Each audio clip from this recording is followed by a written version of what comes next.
All right, guys, what is up? Welcome to round number 5. We have Mr. Eric Goodwin on the left playing Janemba Mill versus the man, the myth, the legend on the right, Peter Katani, playing who won the vote, by the way, Red Frieza, which is the second time we've seen this on stream. However, the first time, the stream just came back on. It was a little laggy, didn't quite work the right way. Yeah. But this deck is freaking awesome, and you can tell it's awesome because a lot of the PPG players are playing it. Yeah. Me personally in this matchup, I have no idea who to root for because I like both Eric and Peter. And then on top of that, Eric is playing the deck that I used to love, and Peter's playing the deck that I currently love. So it's like, which one do I pick? Right. Can have Cruz, David, Lewis, and Jared to the front for the next side event. Cruz, David, Jared, Lewis to the front. Plays 1-drop Frieza. That's going to end up being fodder later on for the leader skill. So in this matchup, because Eric is playing Janemba Mill, he's clocked. He's essentially, the game is over in roughly about 5 of Peter's turns. Okay. Yeah, so he's basically has a 5-turn window to win the game. Okay. He just kind of sidesteps the entire win con, the normal win con. You can win off of life, but the primary way to win is just to be like, hey, I'm gonna mill you. Out of time. You're out of time. And it's even worse with you obviously attacking with your leader. That ends up coming back to bite you as well. Any source of draw, super combos, Dendays for example, the leader skill abilities that will draw you extra cards, Unbreakable Sun Gokus, things like that, are actually a detriment to you in this matchup. Okay. Now here's a question: how does Janemba match up against Shenron? Against Shenron? Yeah, depends on the variant. Hand control, I think, is 7-3 in hand control's favor. Gogeta Shenron versus Janemba, it's probably 55-45 Shenron. Okay. You would think that it's pretty advantaged, but the Shenron ultimate kind of just neutralizes whatever advantages you think you have, because it's Janemba is very strong defensively. He can't really be defend against that type of attack. You're getting hit with 3 triple attacks from At All Cost Vegeta or Gogeta Hero Revive. You can't block that. It's too low. It's too big. One of the strategies I think I want to see Peter do in this matchup is he wants to take Eric from 5 to 2. And then try and hit him again with a double striker when he's not currently awakened. And what that'll end up doing is making it so that Eric doesn't have access to the auto ability. There are also other things you could strip your opponent's hand before you use the Janemba auto, because since it's not a counter, if you were to have an effect such as Demigra that looks at your opponent's hand and discards everything, you're just not going to have access to the Janemba auto. So there's a lot of little tricks you have to understand to play around it. So we see Childish Heart Janemba come out from Eric Goodwin. This card's getting a little bit more steam. I personally didn't really feel it was worth it at Nationals to play. I think now it's a little bit better. What you have to understand with Childish Heart Janemba, since it costs 3 and it costs an additional 1 to go into the 4-drop, it's essentially you're paying 3/4 of a Demon Sword or a Reality Bender. Okay, sure. So you're getting, for your 3 energy, you're going to get to swing with this Childish Heart, potentially threaten some damage, and then later on you're going to pay 1 and then get your Demon Sword and remove whatever threat is plaguing you. All right, so here comes the swing. So it's an awkward number too. It's a 19K. It's not. It's not quite a 20K. It's really strange, yeah. Can't threaten 20Ks, but it threatens like it is a 20K, if that makes sense. Wow. Forces Peter to actually awaken early. That's kind of crazy. Yeah, it's very quick. Yeah. So that's one thing also about Janemba is it's really high defense, but by having early offense as well, it's pretty helpful. There's the Demon Sword, so he hasn't swung with it yet, or actually activated it yet. I'm assuming Eric is going to at least attempt to try to get the free 20K critical out here. So there's the Demon Sword attack.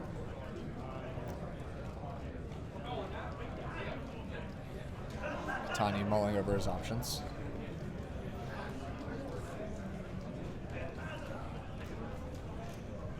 See, it's really good on Eric to swing there. Obviously, he baited out an Unbreakable, so that's essentially half a turn.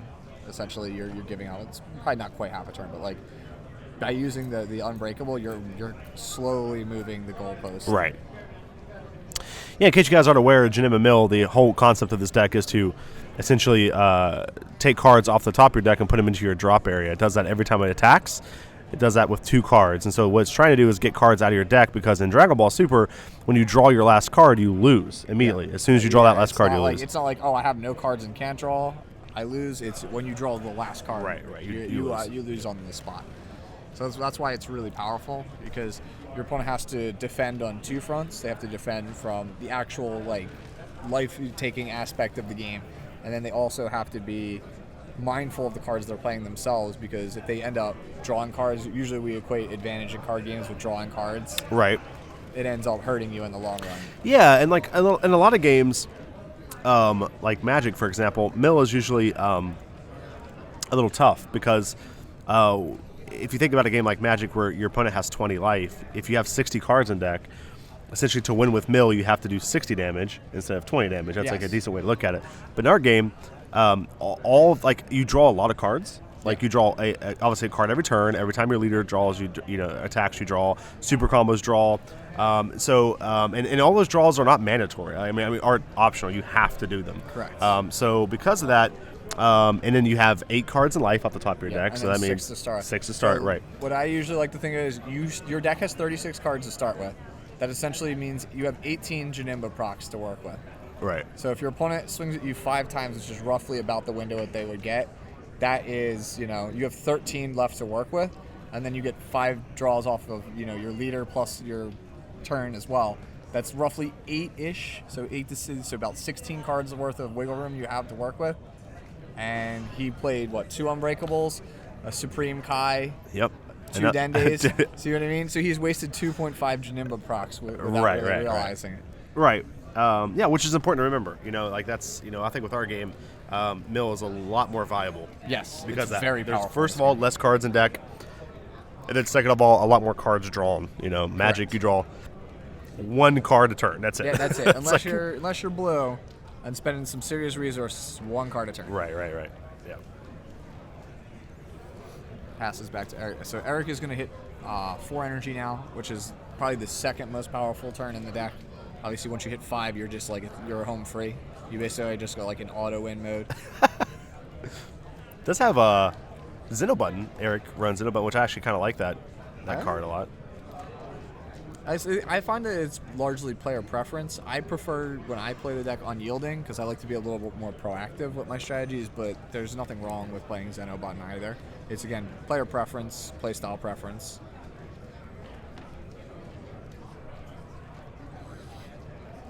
Good old Sensu Bean.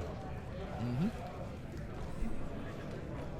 Again, we see the strength of the Childish Heart Janemba. It gets a card out of his hand, and then you get to get a Demon Sword, which is going to get another card out of your hand, and then 2 off of your deck. So the other thing is, since there is some degree of randomness, since he's discarding 2 cards off the top of your deck, you can just outright win, because you have essentially discarded their ability to win the game. There are certain, any given deck only has so many cards that can just win them the game. Yeah. If you accidentally, discard it, it's over. The most common scenario is against U7 Frieza. If you discard Victory Strike, sure, you just auto win the matchup. Yeah, or Cell Chain, or Cell Chain, the Booze that we just all played the last match. So going back to what you're saying about Shenron, that's one of the other reasons why Shenron is pretty good, is because if you end up discarding something like an Ultimate Fusion Gogeta or an At All Cost Vegeta, or it just comes back to bite you. That's it. You actually helped them. You gave them a world peace target.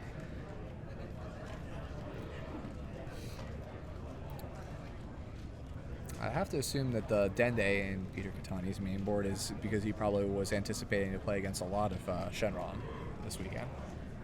I think that's a card game 2 that's probably going to most likely be sided. Yeah, I mean, just Janemba run objection as well, or not particularly. Okay. Janemba's strong suit is it does what it does very well. What it doesn't do is draw a lot of cards. Okay. So by using objection, you're burning up what little resources you have in your actual hand. Eric deciding to Mafuba the 2-drop Frieza. Huh.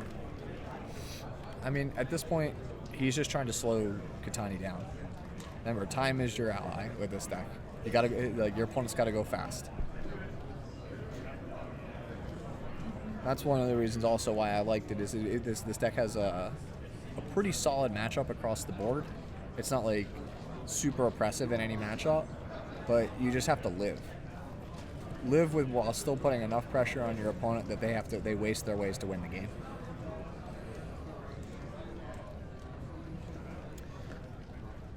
See, and Eric, since he's not playing against the mill deck, can just Draw as many cards as he wants. Draws right. as many cards as he wants.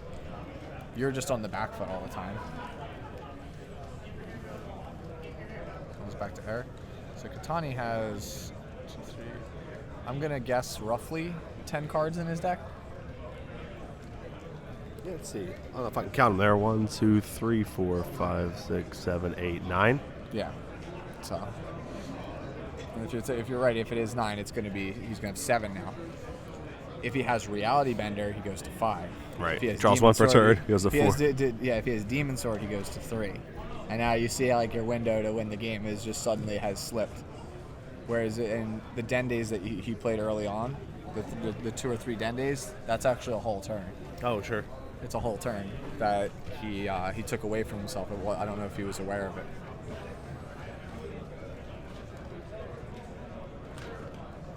No target for Demon Sword, so he's just going to end up discarding 2. And Kitani, it looks like he's just going to clean up the cards. Jeez, what a fast match for Mill. Yep. And you think Mill would last just a little bit long. I mean, it would take a little bit longer to win, but that was fast. Yep. Oh, it's going to be so much fun. It's going to be so much fun. So I'm really looking forward to that. There's a free teams event for that one as well, if I'm not mistaken. Me and Matthew Combs and Richard Zapp might be trying to do some fun little shenanigans for that. All right, so while you guys while we're doing the announcements, Peter obviously with the mat there, he's asking for the energy from the Frieza. He's mat. asking for the and Frieza. George is over here giving him the stare down. Is like no.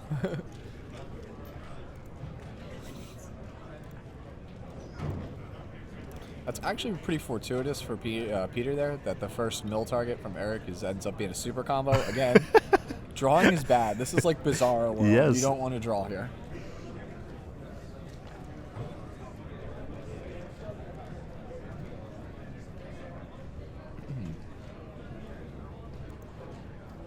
Zarbon, very powerful card for this deck. Mm-hmm.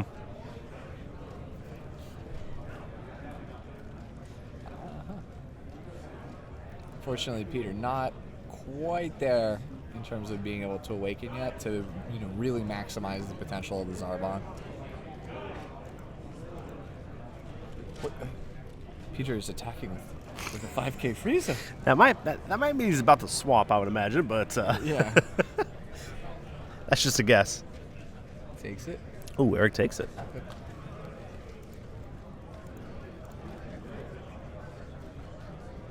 Peter once again.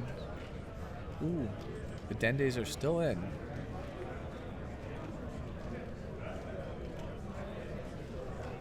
Surveying his options. This is a card I'm actually surprised it doesn't see more play anymore, is the Supreme Kai of Time. The one that looks at the top 3 for a battle card. It gives you more card selection at the cost of A, seeing a battle, you can only get battle cards with it, and B, you have to show your opponent to confirm that it's a battle card. Whereas a card like, say, the other Supreme Kai of Time that just straight up just draws 1 card, or right. Time Patrol Trunks, like those have card selection or just card draw, but you don't have to show your opponent. And there's the swap. Ooh, the 2-drop. The 3-drop's my favorite. Three He's drop. super good.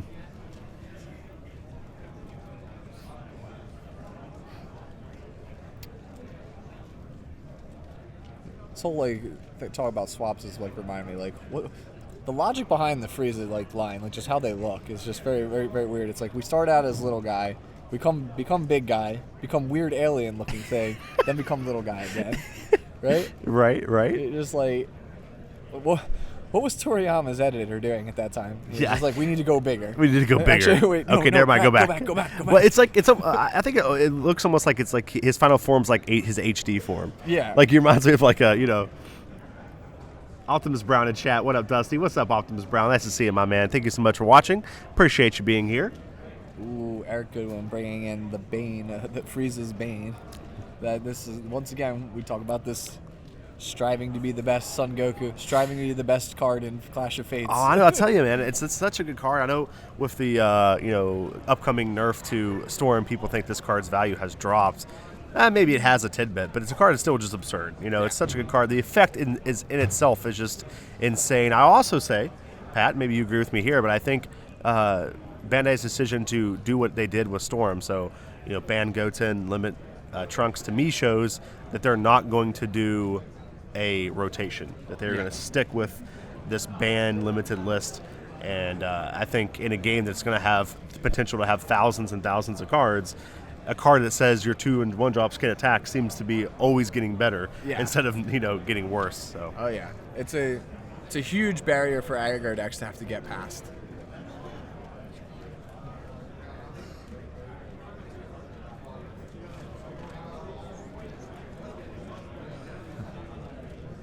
let's see how you do it looking. Peter just like at this staring at the stream card he's from about Europe. to draw off of the, I'm not the in leader. Europe. Must not be happy with what he sees. Yeah, Captain Ginyu. Unfortunately, Captain Ginyu can't actually grab barrier cards. Zuhair says, thanks for making the stream happen, Dusty. Do no problem, man, but it was everybody here. It's not just me. It's everybody here. We got Blake doing the life for you guys, updating it stuff like as fast as I've ever seen in my life. He actually updates life where the players actually take it. Like he knows they're going to lose life. He can see in the future. We also have Pat over here helping me commentate, which I definitely couldn't be doing without him. He's just doing a masterful job. We have John down there on the judge. Eric looks like he's got double lights guide in his hand.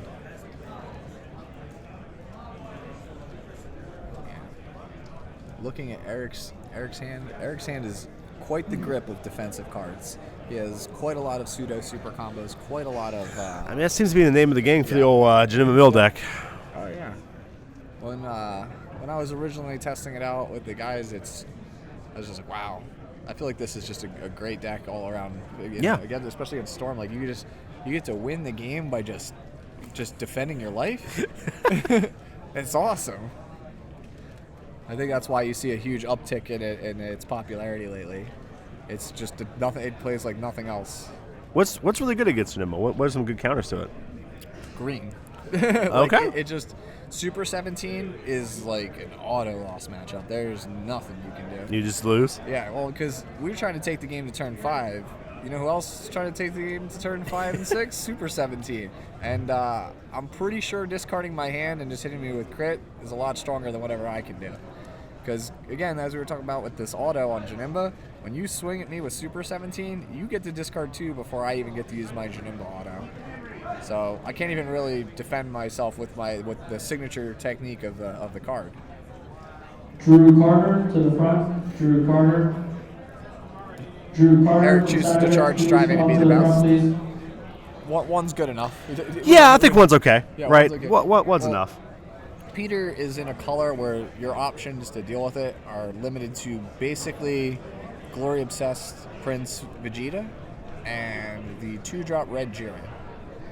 And I guess maybe Ultimate Box Gohan, but nobody really plays him. No. Chain Attack would work as well, actually, now I think about it. But yeah, right, it's just Chain Attack. Just about any card that can attack active mode cards, could obviously deal with it. The Kaba, right? It's another one. But you can see, look at Peter's board. It's a bunch of cards that are currently being walled by this Goku. I think because of this card in Burgos, I think that we're going to see kind of a rise in stock with cards that can attack active mode battle cards. Oh, yeah. In fact, I think going back to set 1, I think that Bandai really should have added. I think instead of having so many cards that come in and KO, they should have just had more cards that attack active mode battle cards, and that way your removal is like up to the combo step, right? Like this card could remove something, but I can invest and save it if I need to. You know what I mean? I think it makes your removal more interactive that way. Remember Botamo? Yes, I do actually. Confident Botamo. Well, That was a good card back in set 1. It's funny that you said that because that's something that we've been talking a little bit about, but I've been working on the cube. Yeah. And it's like so what I've been doing is I just go to every color and I start with set 1. I just look at every card, And it's actually helped a lot with not only commentary but just content creation, just remembering the old cards. And I came across the Metamorphic and the other, the Magetta, that's like can't be KO'd in battle. Yeah. And that card actually used to be kind of ridiculous if you think about it. It's like, how do I kill this thing? Like, he's like impossible to kill. Anthony Hernandez used to go on a tear with that Magetta. It was like, oh yeah, you guys are all playing Beerus? Nah, like that's your only way out. Yeah, this guy. You know, otherwise, because that was the meta back in the day. It's just you got to clear the board before you can go face. Yeah, it was just very attrition-y. Yeah.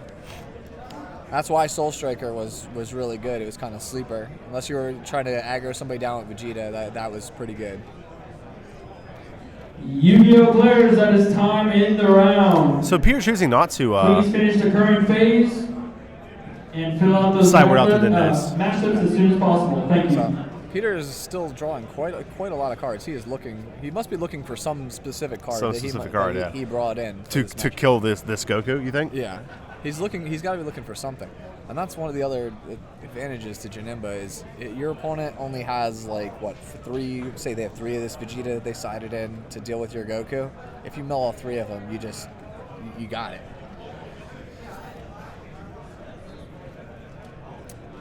As you're saying this, I think this is the strongest I've ever seen Mill in any game.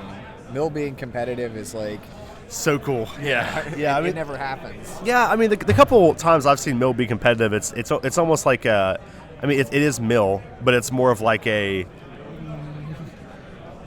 Peter like a combo deck almost. This is actually just like a very attrition-y Mill deck. Like it just literally mills you like 2 cards a turn, sometimes 4, at max 6, and it just wins off of it. It does feel really cool. I love Peter. His reactions are great. He's like, I found the Frieza.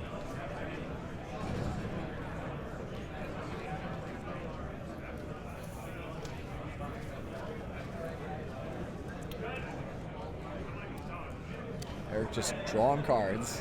His hand is just filled with defensive options. Yeah, I think at one time he had 4 Unbreakable in hand. It's pretty good. He's got Fubas. He's got Dimension Magics. He's got Unbreakables, he's got Supreme Kai. He's just got it all, man. Jeremy Gosnell to the front, please. Jeremy Gosnell to the front, please. And then Peter's hand's just filled with 2-drops. Disregard. I love this card. This is, again, one of my favorite cards in Clash. The card's actually absurd in this deck. You know what I mean? Yeah. Not so much in this matchup, but the card's just super cool. 2-drop 15,000. When it dies, you draw a card and then choose one of your opponent's cards and give it minus 15,000 power. It's just so good. Peter has 4 life, and then Eric has, we believe, it looks like 4, but Blake's running over to check just to make sure. It's a little bit off frame, so he's just making sure. It looks like 4 though. Supreme Kai coming out here. I'm actually curious if Eric runs the one of Flute. Because being able to flute back the Supreme Kai is so powerful in this deck. Yeah. Wim in chat says, Dusty, how are the twins and Danny doing? I think last time I checked, Danny was still undefeated. Anthony is also undefeated. So Eric Hill is also undefeated. Yeah, Eric's undefeated, and I think maybe... I think Eon's X1. Yeah, I think he got a draw, didn't he? Isn't he just like... He might be X01. Yeah. But all of them are doing quite good. Yeah. No, but yeah, the KTM doing a great job here, you know? Which is very common for those guys. Those guys are just fantastic players, just insanely good players. Oh, you're welcome. Freaking Wim. Wim being one of our players from Europe, just a fantastic guy. Getting ready to go to his European Championships coming up, which is pretty sick. Looks like he comboed the Supreme Kai. Okay, try and get the leader up to 25. Again, extracting more cards out of Katani's hand. You're just taxing your opponent to death via their deck, their hand. Yeah. Peter, again, seemingly frustrated at the draw. Not the card he wanted to get, I would imagine. Yeah, no. Right. Unless he's baiting. That's about the only thing I can think of. Jeez. Ooh, what is that, 6? So that's it. You have this turn, maybe next turn.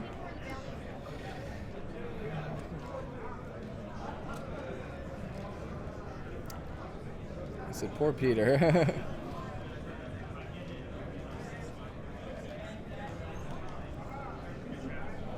I just don't know how Peter's gonna punch through such a defensive hand. It's gonna be hard when he has like just a couple cards in the deck. You know what I mean? Yeah, he's got He essentially 6 has left. maybe another turn after this. Yeah. Maybe. That's gonna be very very he's unlikely. He's trying to think it through in his head right now. He's trying to find a way to piece together a win here. Eric still obviously has the once per game ability on Janemba.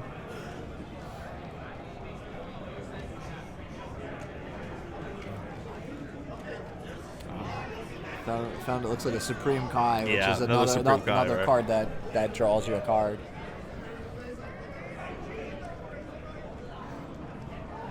That was a Sensi Bean coming out. So he's like, again, just like, what can I do to piece together a win with 5 cards here? This Goku really showing why he is worth the price tag right now. MVP card, I feel like, for this game for sure. What's Peter's record? I think he's undefeated, right? I believe Peter is undefeated. I believe this is either table 1 or table 2. Yeah, he was at table 1 last round, so my guess is he's undefeated. He won that round, so. Poor Peter there. He finds double Dende in the top.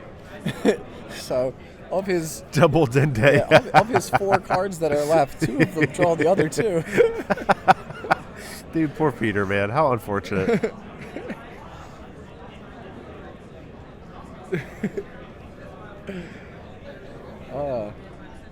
Things do not look good for our hero. I want to believe.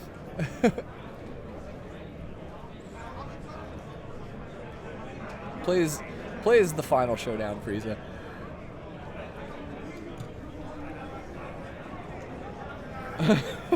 Eric doesn't. He's just, I'm gonna go for it. He's like, you gonna swing at me? Just, bam! Just Mafuba right on top. Yeah, I think Peter maybe. We obviously don't have his deck list in front of us, but it feels like this feature rare just really stopping what he's wanting to do. You know, it stops the potential of so many attacks, especially in this deck, because you can do so much stuff. Yep. Like, and there's the handshake. Again, nothing that really Peter could do. I wonder exactly. Obviously, he's looking for the 3-drop. So he was looking to swap up the whole game. That's why he was thinking about him getting the 5-drop all the time. He And was two looking 3-drops for his life. Yeah. Unbelievable. And the others were milled. Unbelievable. The others were milled. He didn't even draw them. I know. It's unbelievable. This is why the strength of Janemba. Sometimes you just win automatically because you take away your opponent's way to win the game.